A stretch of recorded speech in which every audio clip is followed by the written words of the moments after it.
that's the right term. Not super comfortable with, because I am not super good with the Trinnov operating system and configuration. I should be better, but I just haven't been able to spend as much time playing with it as I would like. And that's why I said this is going to be the UI explored and not necessarily the UI explained or completely understood. Welcome, Kevin. Good to see you. That's Kevin Sorkin from GSG Audio. And we've got Jan with us. Good evening. Richard is here. He's asking if I'll be in Kansas City in June. I will not be there, unfortunately, but I won't make it out to that show. And we've got Hi-Fi Haven here with us as well. Everybody out there in the crowd, please make sure to say hi. Drop some comments below. And here's a quick little I've got the Trinnov pulled up, and we'll get to that here in just a minute. But I want to talk a little bit about my lack of complete understanding.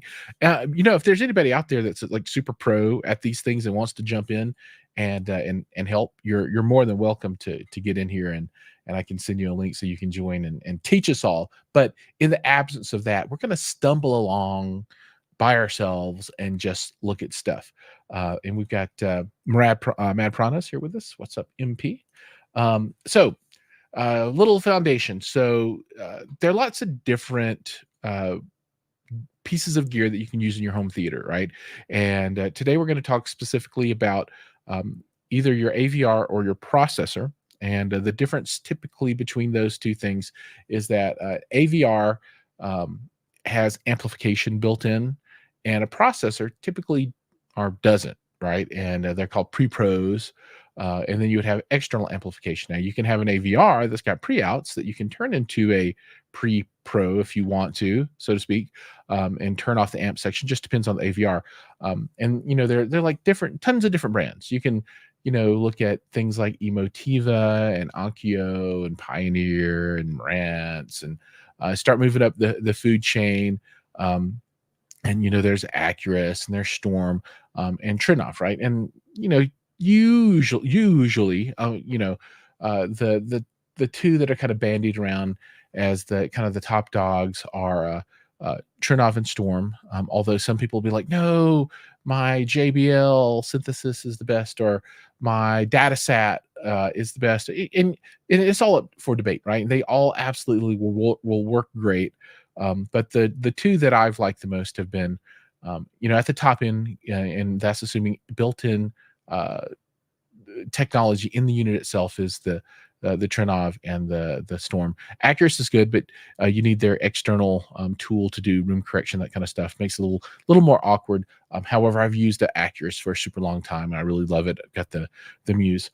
But what I wanted to do today is just dig through this UI and take any questions that come up and talk about it. Now, if you want to look at stuff, you can go to the Trinnov website and go to their product manuals, and there's an Altitude 16 manual in there, and it is voluminous, and it's actually really good.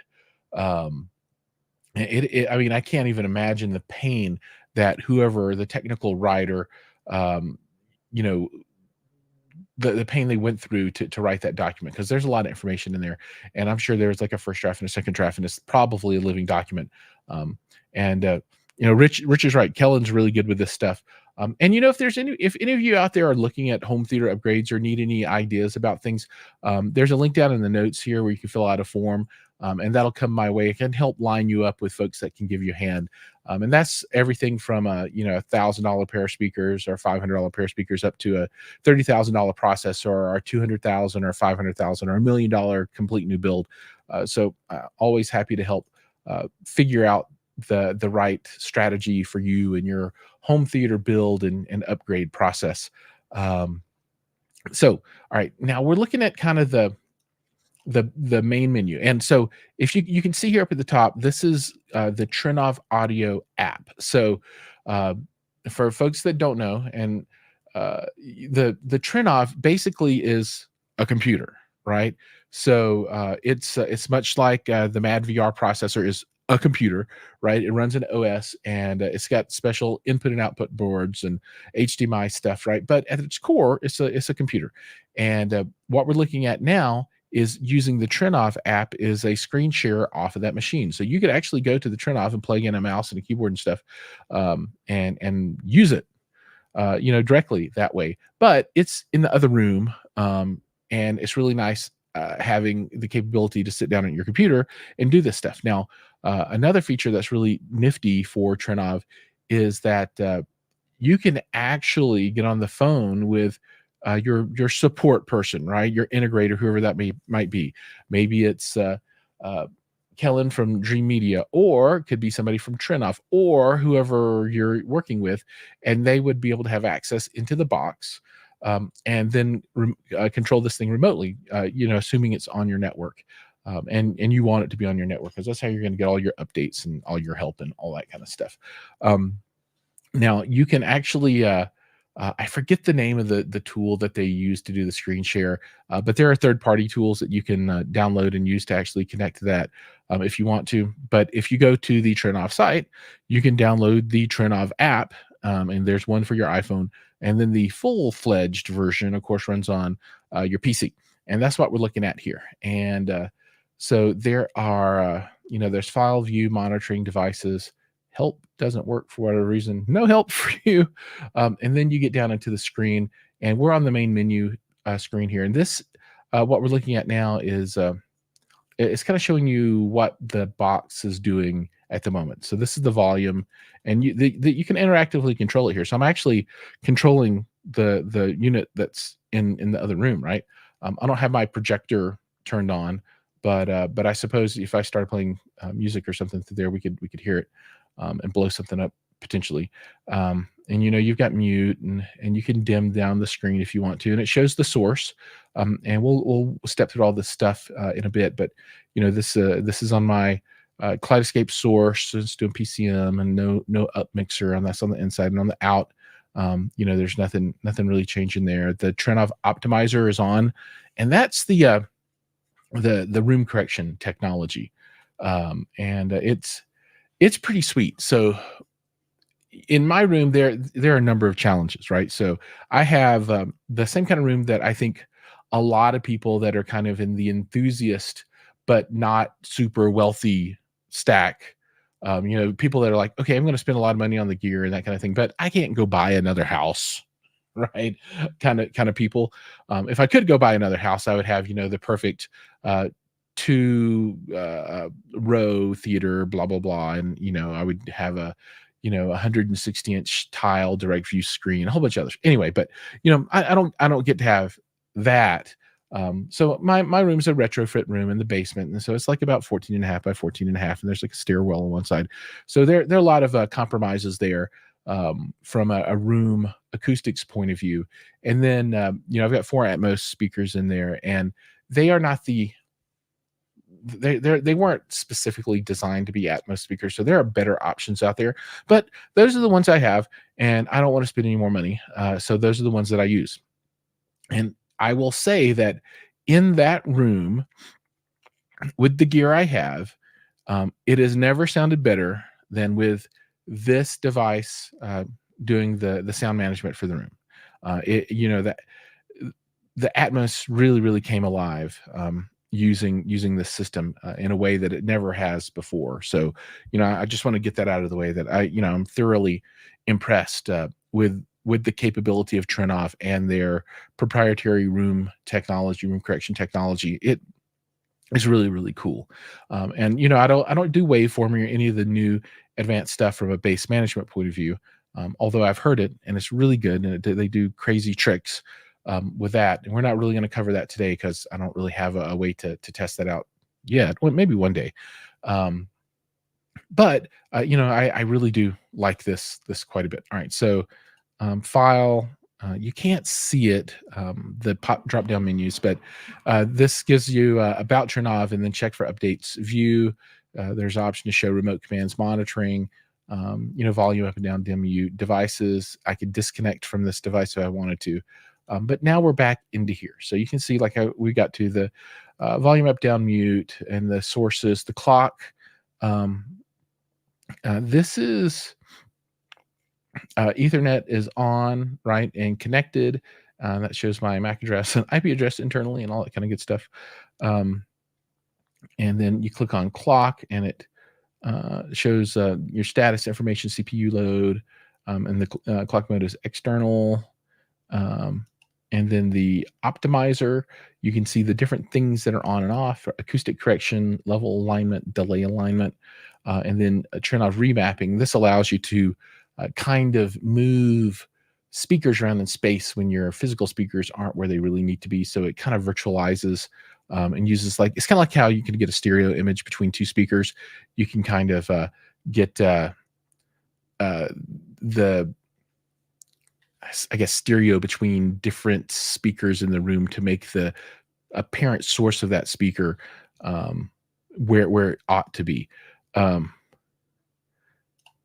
So yes, I do have the Trinnov microphone here, and the Trinnov microphone is the coolest of microphones. It's got the 3 prongs, and it's actually set up in my theater right now because I changed some stuff from the last time that I did this. And the last time I did this, I had, a very, very skilled rep from Trinnov helping me do it. So I haven't done it by myself, but I did change the subs. So I'm going to try and do this by myself at some point and see how it works out. Well, I don't know that I'll probably just make it worse, but I have all the settings from the 3 subwoofer setup I had before, and I'll be moving to a 4 subwoofer setup. So we'll see how that goes, but yeah, I'll report back. Ronster TV Home Theater says, "Hey, Giles, great show. Thanks for all the knowledge. I appreciate that. Thank you for stopping by and taking a look." And remember, if any of you guys want to support the channel, feel free to join up and be a member on YouTube. I don't really do Patreon and all this stuff, and that's the one direct support method I have, other than just showing up here. That's the best support that anybody could ever give. And so let's see. Click here on the sources. You can see, I've got a Kaleidoscape, an NVIDIA Shield, a 4K display, which is the Panasonic, and Apple TV. Rune Ready is built in, and you can see details there, and you can manage this stuff. And we'll go through all these so you can see that. On the output side, this is crazy powerful. Crazy powerful. All right, so that's this screen. So let's go ahead and click on this cog here.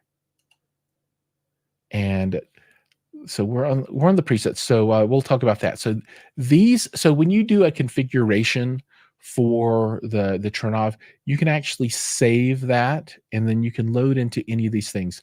And all of these different presets is everything inside of the configuration for the Trinnov. So this is everything from your inputs and output settings to the mapping of your speaker channels to the optimizers to everything. And what we did when we did this before is they have the built-in preset that we left. Optimizer 1 would be the general optimizer that I use when I'm watching multi-channel home theater. Optimizer 1 is a 2-channel optimizer for music. So if I was just going to listen to 2-channel music with subs, I would use this guy.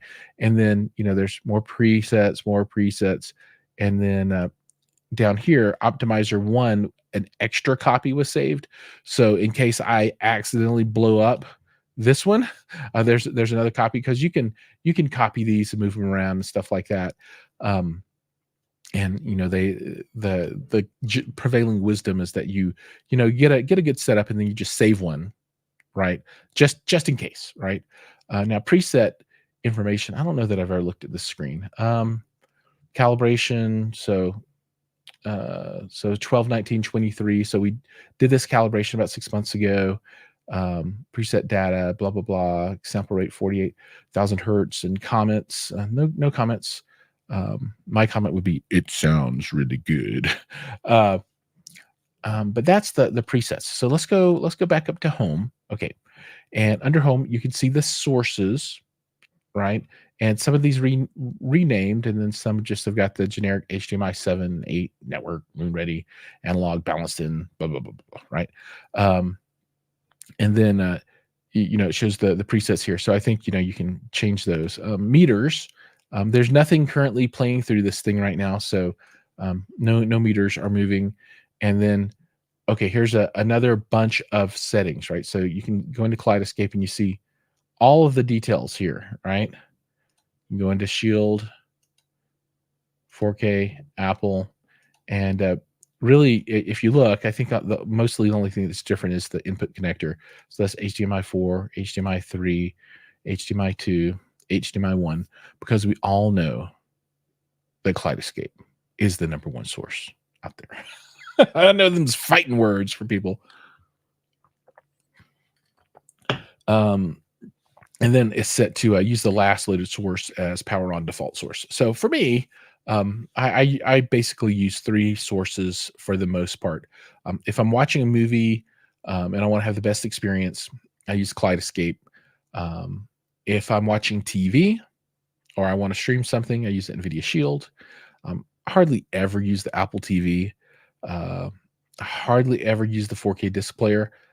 Because I don't really watch a lot of old movies back. See the world has changed. When you have a Kaleidoscape and you want to do demos, you can create like a demo reel that will play like 15-second snips or whatever you want from a whole bunch of different movies, and you don't have to change discs over and over and over and over. So I mean that really changed the world for me.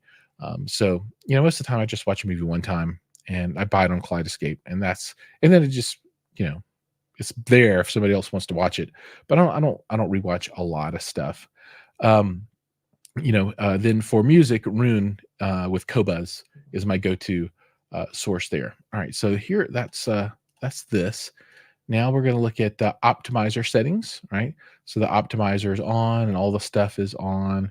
And I'm okay. I don't remember any of this stuff, by the way. So I'm just going through because I've done this like once. And it was really good after it was done, and I've just been using it since then, which I think has the experience that most folks typically have when they purchase one of these. It gets set up and the system doesn't change too much, although my system changes a lot and I just never fix it on the inside. I need to do that more. So advanced settings, you can turn on early reflection correction, energy response correction, and delay alignment, and remappings, and the filters, and it's just there's so much, right? And I think maybe this one, there was like as we were going through the configuration, people were like, or the the Trinnov folks were like, okay, this is pretty good, but there's another setting that we can use that might get things a little bit better. And they went and did something, and maybe it was this, the different filters, and they were like, oh yeah, this is better, blah blah blah. But I mean, there's a lot, and this is why I think it's important to really engage with someone who has a deep understanding of this. This is not like buying a Onkyo or a Marantz or something, or using Dirac. I mean, this is heavy. I mean, there is a lot going on in here, a lot. So you got your positions, and you can see your speakers in here, top view, elevation view, and summary, and then calibration, and measurements, and blah blah blah. Microphones. Yeah, this is I think the wizard that we'll see at some point does a lot of this stuff for you, so it makes it a little bit easier. You don't have to be super pro if you really just want to dork around, which is what I do. All right, so this is a pretty good view of the before and after, and the filters that are applied to kind of fix the stuff in my room, right? So this is the nastiness before, right? And then here you can see all the different the speakers here, right? And of course I'm not showing everything, but these are the Atmos channels, which are just gnarly ugly, right? And it shows the before, and I think this is left top front, right top front, left top rear, right top rear, and then sub 1 2 3. Now I have another sub. I haven't redone this, and Richard is correct. Yes, please do hit the like button. That's much appreciated. And the more comments that you guys put in, the better it is for me, by the way. So feel free to put in inane comments if you want to. Nothing lewd, but load it up. It's all good. I'm happy to have a ton of comments in there. It makes YouTube think it's more popular than it might really be. And if there are no comments, then YouTube's like, this was really horrible. But look, I mean, just look at the difference of what this did. I mean, that's pretty outstanding. I mean, obviously my Atmos speakers aren't going to be super kick butt all the way, down to 20 hertz. They're pretty capable speakers, but they're not that capable. But look, I mean, all the way down from 40 for the most part, all the way up to 18K. I mean, they're pretty darn good. Let's see if I can add. Okay, so let's turn off those from the display, and then this is what it did with my left and right. I mean, look at that difference. I mean, that's amazing, right? I mean, that's freaking amazing. And then the most important speaker of the room, the center, it turned it from this hot mess to not a hot mess at all, right? And look, okay, this is plus or minus 10, so 5 is halfway up here. I mean, this is like plus or minus 2, right? I mean, it's like a negligible volume difference in the tonality, or in the no matter what the frequency is, right? So it's super linear. And I haven't really looked at this. Let's see how some of these others did. Left surround and right surround, pretty good. Left and right rears, spot on. Things get a little squirrelier now, but you're down in subwoofer world down here, remember? Yeah, it's amazing. I mean, it's amazing. And then let's see what the subs do. It's probably going to be not so nice. Oh no, it's all right. Look at that. They're kicking in down here, and they are flattish down to you can see these guys. I think 1 and 2. I think these are the per-listens in the front, if I remember. And the per-listens are like, no, we want to play louder, under 20 hertz. Give us more. What is that bottom one? Oh, that's the filter. So are you talking about this? So this is the before, and then this is the after, and then this is the filter that the software applies to the before that gives you the after result, if that makes sense. And then the subs, they're really not playing much past 120 hertz, which is the top end of the LFE channel. So John, or Jan, if that's what you were asking on the, okay, awesome, yeah. So that's the filter. So that's pretty freaking awesome. So amplitude, and then amplitude direct, and then we've got phase correction. Let's see what this looks on the LCR. Put it up like that. So this stuff, so a lot closer. Interesting. All right. Group delay.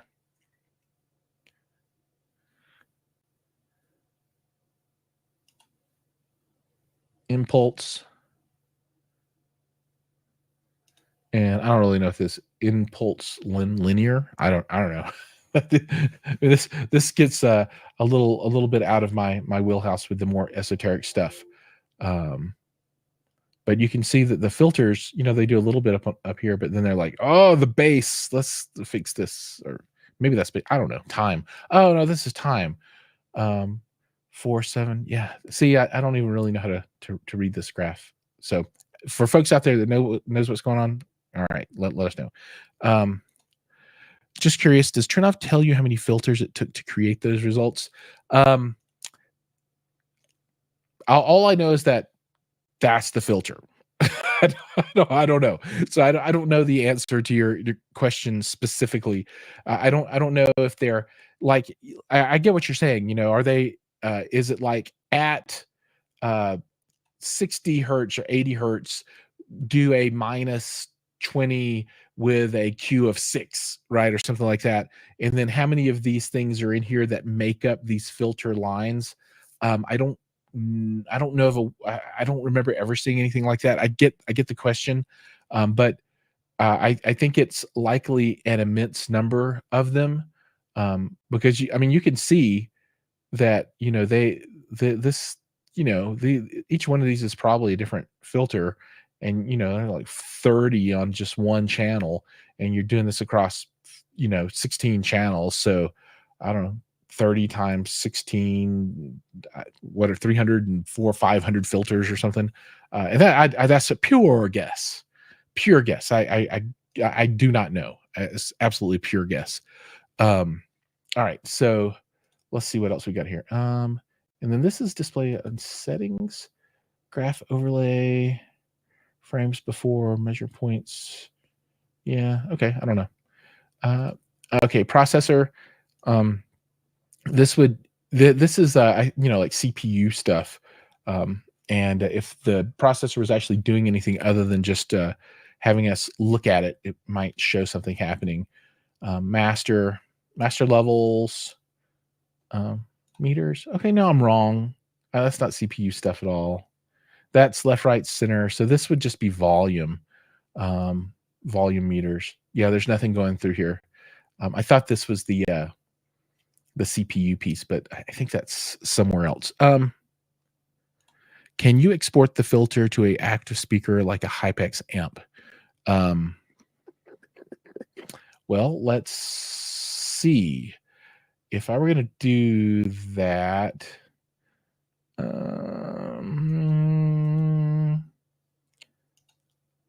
let's see. Runtime. I don't know the answer to the question. I'm just going to tool around. We'll keep that in mind to see if there is a output like export kind of thing. Optimizer graph display. Yeah, I don't see anywhere where you could do that, but we'll keep going through all this stuff. There's still a lot more to go through. Maybe we'll find a spot that does that. For crossover purposes, yeah, we'll see. Let's just keep our eyes out, and we'll see what we come up on. Okay, so meters, master, and master levels, relative levels, latencies, blah blah blah, inputs, outputs. There's a lot of stuff going on here. Output delays, setup, generate reports. Okay, well, let's go back to sources. Here's a active crossover. So one thing that's really cool about the Trinnov is if you're super hardcore, you can use if you got like a 32 altitude 32, you could use it use three channels. Like if you did a LCR custom built that were 3 ways or 4 ways, you could use 3 or 4 channels and have this do all of the crossover management of that for those speakers. So it would, if it was 3-way speakers, that would burn 9 channels. But if you're doing that kind of stuff, that might be the right thing for you, and then you don't have to buy a whole another set of active crossover technology to run your speakers like that. So Trinnov, this device will absolutely do that. Trinnov's got a lot of history in pro audio and advanced techniques for managing speakers and that kind of thing. So you could do that if you wanted to. I don't have any speakers like that. Mine are all just send it the feed, and it's got internal passive crossovers. But it will do that kind of stuff if you want it to. There's your clocks. You could do external, or you can do a 44.1, 48, 88.2, 96 config editor. I am not going to tool around in here. So you can load them, save as them, delete them. I don't want to do that. Details about the network. Of course, I'm just running DHCP. It's pulling off an internal system status, and this I think we saw before. And then we're back to the presets. Okay, back to main screen. And I think we were in here. Yeah, back to main screen. And then we'll go to the check mark. All right. And this is that main screen, shows your different sources that we talked about already. So there's nothing new in here. Now we'll go to what is the room stuff, right? So this shows you your speakers and where these are living in your room, right? So what you can do on this is you can map a speaker output to any output channel, right? And if you look, I kind of just plugged everything up, right? So I just jammed all the connections from the processor into the amplifier, and then plugged in a bunch of speakers. So I really didn't know which speaker matched up to which channel, in the Trinnov. So I just went through and I would send a test tone out, to one, right? And it would be like, shh, okay, that's the right. So then I'd come to the right and I'd set it as one. And then I did the next one. And eventually I got them all mapped out. So it makes it a little bit easier to deal with that kind of stuff if you're doing that. And then you can see, in my room, I've got the LCRs, surrounds, rear surrounds. At the time, I had the 3 subwoofers and the 4 Atmos speakers. So that's the room layout that I'm dealing with. Okay, now we'll go back into fine tuning section. What was this other one called? This was called they didn't name it, the layout section, I guess. Hold on, let me just click this one. Okay, yeah, you can set your room size and all. It's just, this it's just so much stuff in here. It's redonkulous. All right, so you got base management and optimizer settings. Oh, I want to go back to the base settings. All right.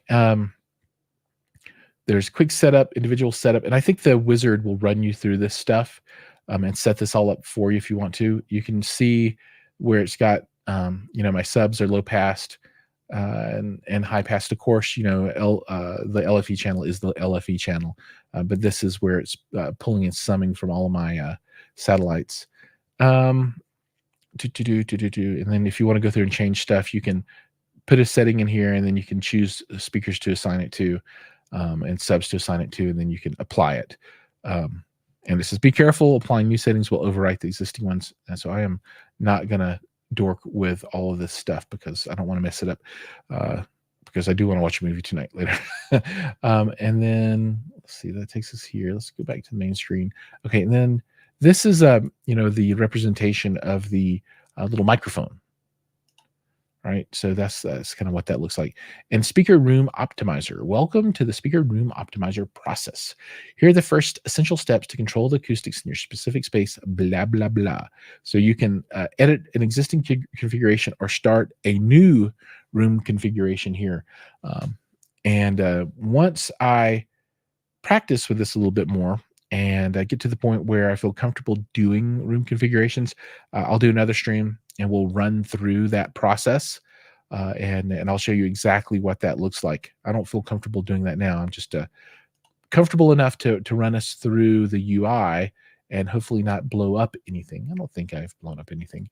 But and you really shouldn't be scared of this stuff, right? Because you can always just, if you blow something up, you can get help and figure it out again and get it going. It's all configurable. But that is the UI for the Trinnov. Arguably, one of the very best home theater processors on the market today. And in the future, I'll do more of these. I've got the new Onkyo, and I've got the Primaire, and I've got a Storm that I'm going to upgrade. And I'll show that it's the first generation. It's like an old one, but I've got an upgrade board for it now, and I need to do that video where I actually film putting that board in. And I've been doing a special project for a manufacturer out there of video processing, and I've been spending a lot of time on that. So the time that I would normally be spending editing other videos, I've been spending doing other stuff. But that's almost done now, so I'll kind of get back into my normal rhythm of things. But I do want to show all those off and go through the Storm upgrade, because I think it's really important to be able to have a processor that can kind of grow with you. Isn't it crazy? Just the amount of stuff that you can do inside here. It's a lot. How would you compare sonically? Just pure just sound. I think they both sound great. Absolutely. Just they both sound really good. My favorite 3 right now, just for the audio and not considering any processing, just the output. I think the Trinnov's great. I think the Storm is great, and I think the Acurus is great. And I think the Acurus is more like the Storm than the Trinnov. And I can't really describe a difference to you.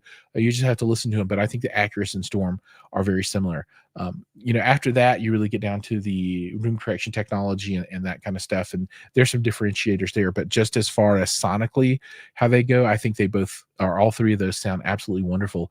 And I remember the first time I put the Muse in, the Acurus, um, and and I was using a unit that was purchased from Best Buy before that, and there was a significant dealer, significant dealer.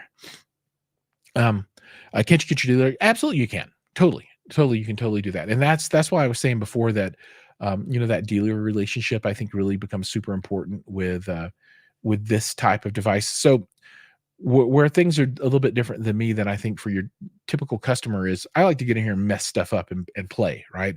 A lot of folks that are spending this kind of money, they're not necessarily the enthusiast that like, wants to DIY it. They're like, I want to pay somebody $300,000 and I want a perfect theater. And all I want is a remote control where I push play and I can get into my Kaleidoscape and select a movie and I'm done. That's all they want. So they'll never look at this kind of stuff, right? But if you are a person that likes to tinker around and that kind of thing, just make sure your your dealer knows that, hey, I'm going to blow this stuff up, and they'll go in and they'll back up some profiles and that kind of thing, so it's easy to get back to where you were. And I think after a while, if you've tinkered enough, you get to the point where you can restore back your kind of default profile after you and create a bunch more. I'm just not super savvy yet, but I hope to be at some point down the line as good as I am with kind of the more Best Buy-ish consumer grade stuff that's out there, which I think is a lot easier to deal with, but not nearly as powerful or as effective. Um, all right. Gosh, if there are any questions out there, feel free to throw those up. But that was what I was planning to cover for the evening. And, like I said, I really can't say enough about this technology. I mean, it's really, really amazing. Oh, look at that. Now I'm big. And it's small. But I really can't say enough about the Trinnov. It's absolutely phenomenal. Um, and right now, in my room, I have three parts of what I would call the four horsemen of the home theater apocalypse. And I don't have all this stuff put together, but I've got the Altitude 16, I've got the Kaleidoscape, I've got the Mad VR processor, the top end processor, but I've got a janky old JVC projector, which is not super awesome at all. I mean, it's okay, but I mean, it's like I don't know, 9 years old or something. But I mean, it's okay. Um, what I really would like to do is get my hands on like a 120-inch micro LED wall from Samsung or LG. I like the LG, I think it's called the Sapphire or something like that. I would love to get my hands on that and then put that system together. And I've got my Starke Sound speakers, which I love, and they're really good. The weak spot, of course, is the Atmos stuff, but the Trinnov did a really good job even making those sound good. I would like to upgrade to the Starke Sound P series, which they had at Expona this year, which are amazing. Although I don't know how I would fit them in my room.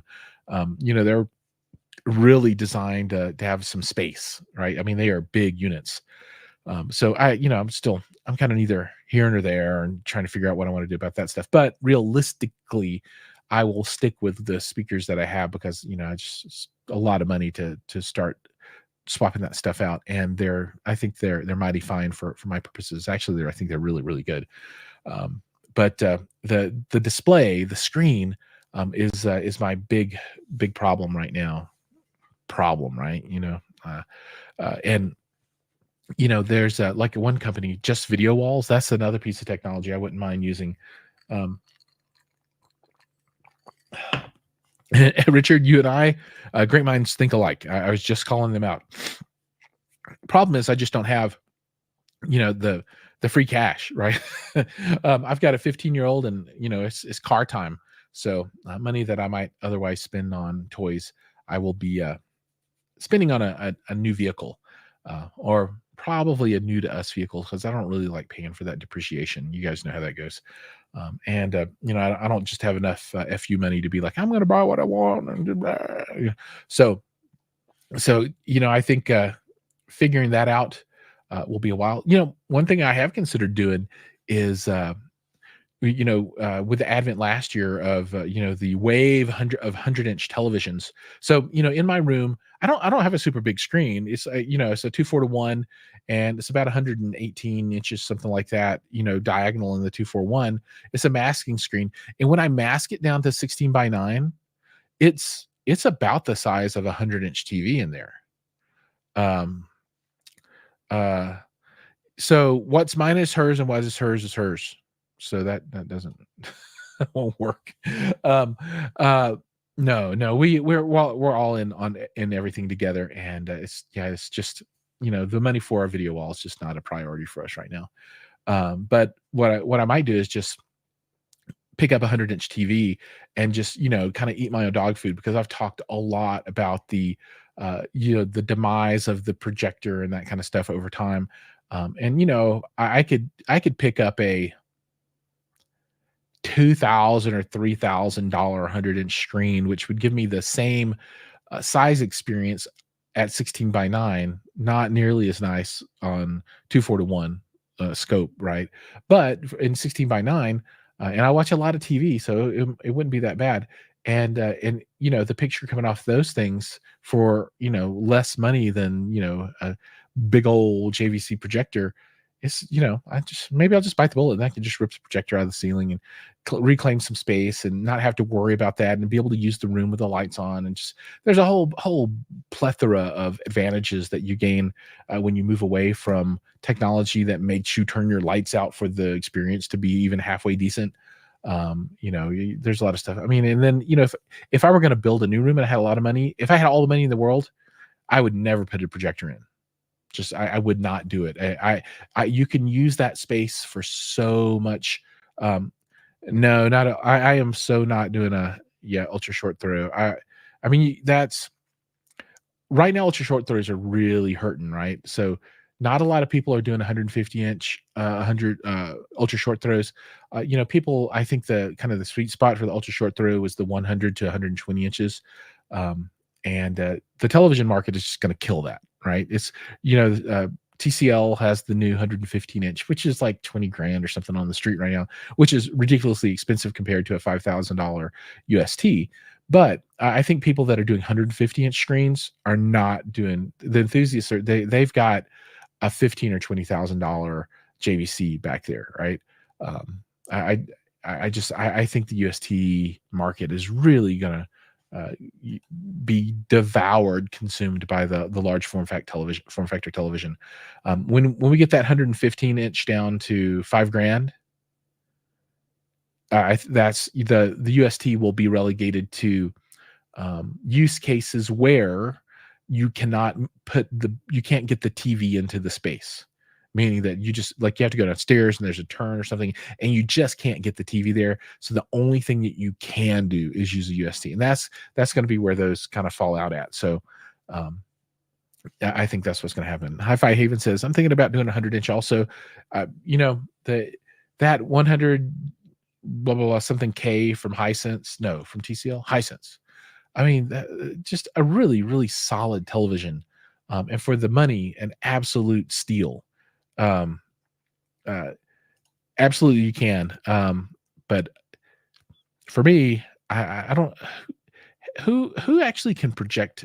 Who has a wall that can take a 200-inch screen? That's a big wall. It's a really big wall. I don't know. But I'm all in for direct view, and that I feel absolutely 100% sure that it's the future. And there's a lot of pushback right now because I'll say this to people and they're like, "Oh, I just don't get the same feeling from it," and I get that, right? They're like, it doesn't give me the same feeling as a theater, right? But I'm like, you're 50 years old. I'm 50 years old too, and you grew up going to movie theaters because at home there was a 19-inch TV, and that's all there was, right? So your experience was that. My kids, I can guarantee you they'll want a big screen, but there's no way that they're gonna put a projector in. And my boys, who are 15 and 12 now, have never bought a CD. They have not ever bought a cassette. They've never. We've bought a few discs for video, but we don't even do that anymore. So that physical media is not a thing in their life. So that part is gone. And projection, while we do have a theater, they don't even want to, they'd rather watch just a big screen television in the living room. So, um, there's I have a lot of different points of view on theaters. The one thing that I do like about going to a theater is the size, right? And there is something to be said for going to a theater that has a, I don't know, 5-story tall screen or something like that, right? Maybe I'm exaggerating, but a really, really tall screen, really, really huge, something that legitimately you can't get into a house, right? It just doesn't fit. That does have a feeling that you can't reproduce at home.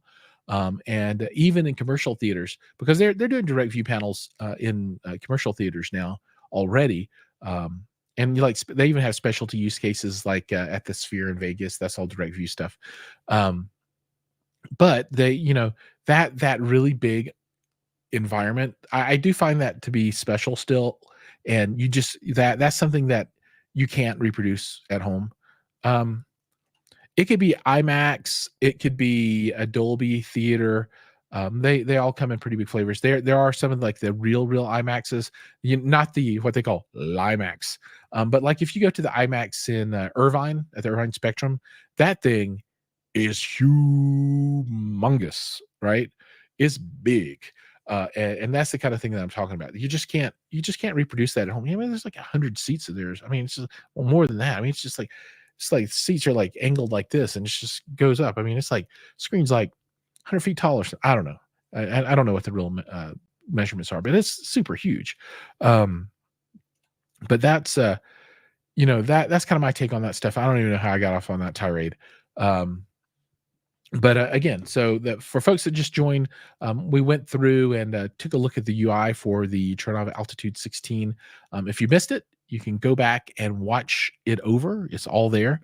And if you are here and you're not yet a subscriber, please click the link and subscribe down below. If you're coming here on Twitch or X or some other platform, hop on over to YouTube. That's my primary, and you can find me at Giles McCoy there. And I'd love a subscription. And if anybody wants to support the channel any further, you can always become a member and become a royalty.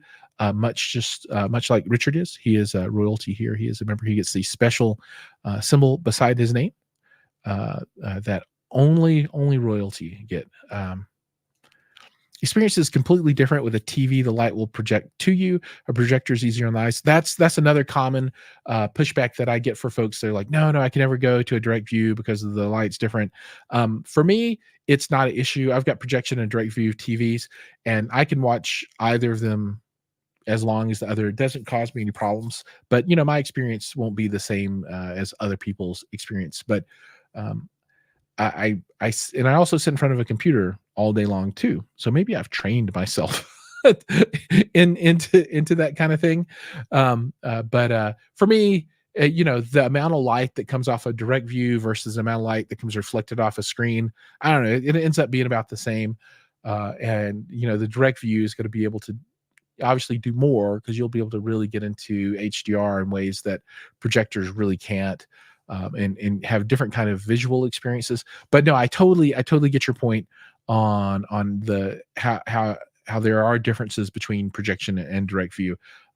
I do think that over time, and again, this is just my prediction of the future, that that will become less of a thing as folks that are 15 years now, in 15 years become 30, and folks that are 60 now are 75 or 80 are dead later on. So I think that's just going to be a experiential thing that kind of shifts over time as far as the taste or the specifics of what people like or are willing to accept or think is the right thing to have, however you want to think about it. I think that's going to shift over time. And what we like now is not really going to inform what the future is. So, if I were a business, I would be looking at this stuff thinking, okay, what do I need to do now to make money? What do I need to do to position myself to be ready 10 years from now? Right. So, if you're in your career and you're 30 years old or something like that, you got 30 more years of needing to stay relevant. Now, if you're 50 like me, and or 60 or even older, um, it's it really will determine kind of your point of view. No, that's great. 97 is awesome. Um, and that's I was actually I had a checkup, and I was talking to my doctor, and I think he said the typical lifespan for males, like 70, 78, 77, something like that. Um, so I'm 50. I've only got 20 something years left on average, because my mom's 80. Oh, well, she's 79, almost 80. And he's like, yeah, she's already beat the odds, right? She's doing really good. And hopefully I'll make it that long or longer as well. And in a meaningful way too, right? Being able to enjoy life and do the things that I want to do and that kind of stuff. Obviously, you know, uh 90 is different than 50. But here's something interesting. All right, so we're going to digress a little bit from home theater. But Ursula K. Le Guin, right? Author. She wrote, I think, A Wrinkle in Time and the Earthsea trilogy and stuff like that. And a lot of kids in school end up reading that kind of stuff. Um, she lived to be into her 90s. So the story I'm going to tell is from my memory, so it's going to be a little bit off, and it's just the gist of it. I don't remember the exact quotes, but basically her takeaway on aging was, when she hit 70, she thought, okay, this is what it's like to be old, right? And she's like, this is what life will be like. Well, she's then turned 80, and then she's like, nope, I was wrong. 80 is completely different than 70. So now I know what it's like to be old. And then she hit 90. She's like, nope. 90 is completely different than 80, then it's completely different than 70. Because like from 20 to 40, for me, it was all kind of like the same. And 40 is like, that's when things changed. The 40s, and I lived through those, and I'm 50 now. But she's like, it's a lot different then. I don't think she hit 100. Maybe she did. But for me, it was kind of thought provoking, because I was like, yeah, okay, I see what she's saying there. All right. Animation speaker story songs. I like it. Nice conversation. Thank you. Always glad to carry on the conversation, and for everybody out there in the audience to participate. And Double A man, you're late. We needed you earlier. I'm sure there was some kind of question that you could have answered that nobody else was able to answer, but you could have done it for us. But it's good to have you here no matter what. And there's a lot of other people out there watching that haven't said anything. So for all those, there are people that are just joining in right now. Make sure that you comment. And Dallas. Well, so for me, after my world champion Denver Nuggets just completely crapped the bed, uh, lost to the Timberwolves. Yeah, I was kind of done at that point. So I'm not even following. I don't even know who's left. I don't care anymore. I'm just so sad. Nuggets, you just horrible, so bad. Lost 2, won 3, and then lost the rest. You're only as young as you feel. I agree. There is a lot to it. And mentally in here, I still think I'm about 12 years old. And my wife says that I act like that I'm about 12 years old. And my 12-year-old son says, Dad, you act like you're about my age. So yeah. Master Lesson says, Niles, thanks for all the hard work. You've been a very big inspection for 50 more years, baby. I like it. I'm down with all those things. I will inspire as long as I can inspire. Yes, I am a young man at heart for sure. I agree 100%. Maybe too young, maybe too young. We are closing up on our time though. Double A says he had a baby last year and he keeps me very young. You know what? So just a comment about children. Like I alluded to before, I've got two boys, 15 and 12. And what was great is I got to be a kid again with them and play with toys and watch all the cartoons and do all that stuff all over again, right? So I got to have a second childhood, and now I'm getting to be a moody teenager again, I guess. I don't know. But uh no worries, man. I totally get what you're saying. It's all good. Um, but one day, if I live long enough, my boys will have their children, and I'll get to do it again. And nobody can say anything to you when you're a grandpa or dad and what you're watching cartoons and stuff with the kids, right? It's totally good. But you know, if you're just like some weird dude that's all like, let's go to Toys R Us, that doesn't work, right? But if you got kids, yeah, you can go look at the toys and have a good time. That's that'll be me. And man, I'm just telling you right now, my kids don't know what's going to hit them, because when the grandchildren come around, I am going to just stink and spoil them, nasty, rotten, dirty, spoiled as much as I can, because I'll get to give them back. You know, that's my plan anyway. Animation Speaker Story Song says, I'm 40, have 2 kids. I don't feel my age yet, because I'm a single dad, and I pick up from school, make some food, play with them, and I feel tired. But yeah, no, I'm with you. You know, they'll keep you young, right? They will keep you young. You know, I think it's our jobs to teach them, and you know, make sure that they understand that, you know, the small things that they worry about, you know, it's not the end of the world, and help them get that bigger perspective on the world and life. You'd be a super dad, especially if your son loves the audio. Um, that neither one of my boys are like super hardcore into audio or uh, home theater. You know, they're into like smaller personal electronics, that kind of stuff. However, just yesterday, we had a Memorial Day yard work, and we built a brick circle around a tree in the front yard, the little planter thing, and we pulled out the. I just did a unboxing on the whatever that thing is. It's the boombox Bluetooth speaker from Altic Lansing, the Rockbox XL 2.0. I remembered. And so we took that thing out there outside, and the boys played with it, and they hooked it up to their phone, and my son was playing Spotify. See, they're totally happy with the Spotify. They're like, they don't want the co-buzz. They're just like, Spotify's great, Dad. It's great. It plays everything. And we were bumping the music out there and doing the yard work and everything out of the sun. So that was really super awesome.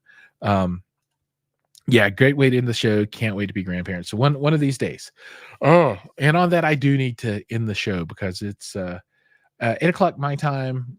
So that'll be 9, 10 o'clock on the East Coast. I don't know if there's any East Coasters. You know, maybe I should do roll calls next time, and get everybody to report back where they are coming from, and you know, who all's watching and that kind of thing. But we're gonna go ahead and wind it down now. Thanks for watching. Remember, please like, subscribe, ring the bell, do all those things. Man, I can say that. I obviously am a YouTuber. If you want to support the channel, there's a become a member button down below. Otherwise, just your time here with me is always appreciated. Thank you so much. And remember, when we get up to 10-ish uh, or so members, I'm going to start doing the members only stream. So I've got 5 now. So 5 more. Come on, folks, just 5 more, and we'll be in a good spot to start those exclusive members only streams. All right, everybody, Dwayne, Master Lessons, Rich, Double A, who Hi-Fi Haven, Master Lessons, Jan, Hi-Fi Haven, everybody. Thank you so much for joining, and I'll see you guys in the next video.